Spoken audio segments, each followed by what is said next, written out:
I would like to thank you all for coming to my lecture today. Today I will be discussing human performance technology and educational technology. I hope to provide you with a general understanding of these topics and how they have had interaction and the possibility of future interactions. This lecture is an open discussion, so do not feel you need to hold your comments or questions until the end. If you would just raise your hand and wait to be called upon, I will acknowledge any questions we have during the presentation. I do not want anyone to lose their train of thought. This table of contents gives a brief overview of the topics that shall be discussed.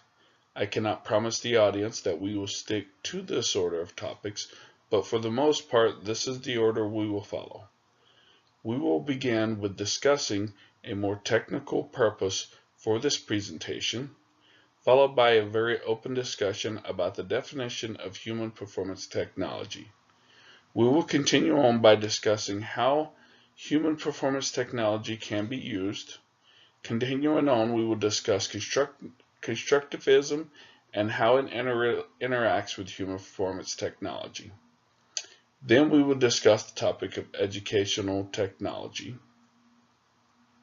We will then look at and discuss the application of human performance technology on educational technology. Finally, I will offer a brief conclusion followed by a short question and answer session. Let's get started.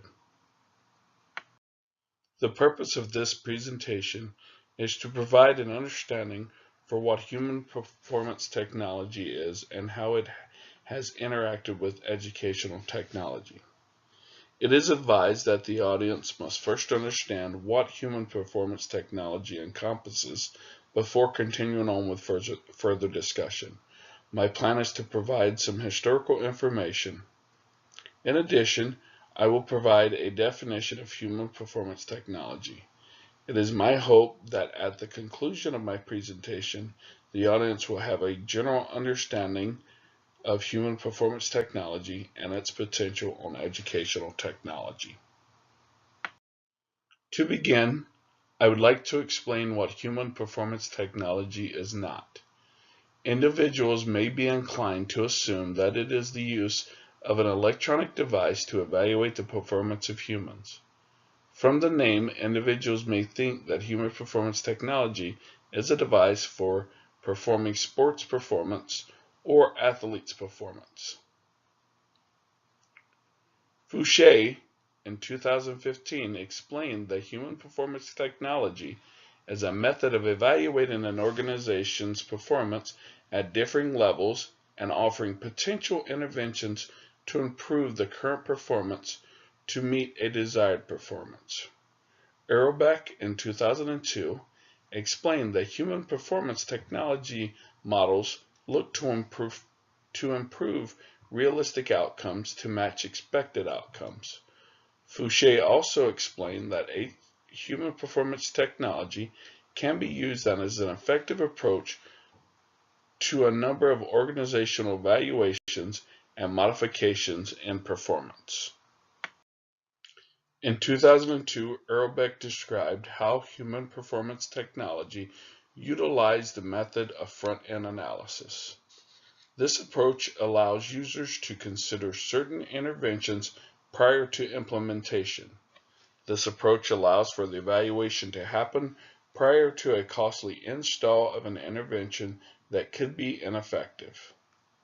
This approach is completely different from the approach of implementing an intervention and then evaluating the intervention's effectiveness. Institutions of higher learning are recognizing more and more the usefulness of human performance technology. Hastings, Harvard, Helen, and Podiast, 2016, described the degree course established for human performance technology. The University of West Florida offers a variety of degree options. Educators have designed a degree path for students to become well-versed in the application and utilization of human performance technology. Kaufman and Bernardes, 2012, O'Driscoll, 2015, and Stolovich, 2015, Explain the explosion of human performance technology. The use of human performance technology has included business industry, organizations at many different levels, education, and even educational technology. We will discuss educational technology later in this presentation. Human performance technology is able to evaluate a company, the company's processes, learning environments, learning approaches, and etc. It is designed to provide effective interventions if there are any. We are now going to explore the world of constructivism. Constructivism is very important to human performance technology. Yanardi, Yankerhaney, and Tawili, 2013, explained the learning environment has developed into a flexible environment of shared duties. Constructivism has been presented as a learning research paradigm by Lee 2012, Tobias 2013, and not a theory. Constructivism can be viewed as an adaptable approach to learning. The adaptive nature allows constructivism to be ideal for many different types of learners, yet specific enough for any particular individual. Educators cannot be expected to provide each student with their own exact learning approach. The use of human performance technology allows educators to evaluate teaching principles for effectiveness and implement the one or ones that may seem to be the most effective. This can be extended to the learning environment. Online education programs provide students with a constructivism approach to learning, according to Yanardi et al. 2013. The author states that an online program has the ability to be customizable to a specific learner. For a minute, we are going to discuss educational technology by itself.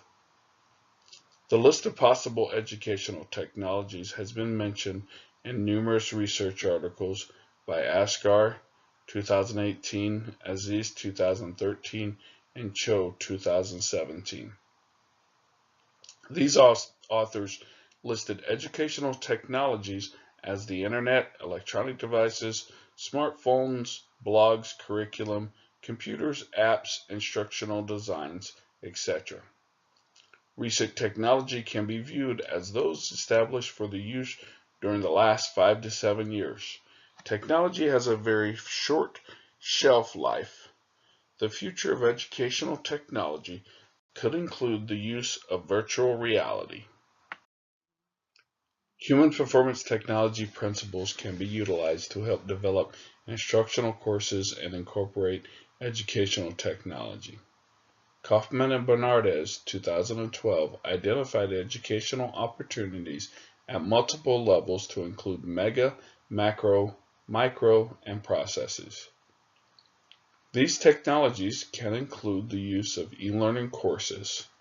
In addition, educational technologies can consist of computer-based assistance programs to help individuals continue to be successful with assignments and courses, according to Gerverdink, Nehuis, and Collis, 2015. Aziz, 2013, explained that opportunities can include the area of instructional design. The instructional design is a vital portion to education and corporate areas. While the human performance technology analysis may identify these and other processes as possible interventions, the interventions may not be ideal due to budget constraints, resource limitations, and difficulty with implementation and usage, according to Gerverdink, Nueces, and Collis, 2005. In addition, Churchill and Wang noted the effectiveness of iPad use in the classroom, but cited a number of difficulties associated with it. These difficulties included appropriate infrastructure and familiarity with the use of the iPads. In conclusion, human performance technology can be effectively used to advance the use of educational technologies' impact and the learning and teaching environment. As educational programs continue to advance, educators and educational institutions must be able to effectively modify and adjust the educational environment through educational technologies. The research presented today demonstrated the interface with educational technologies, human performance technology, and the constructivism learning approach. At this time, I would like to open the floor for any questions or discussions. Thank you for your time.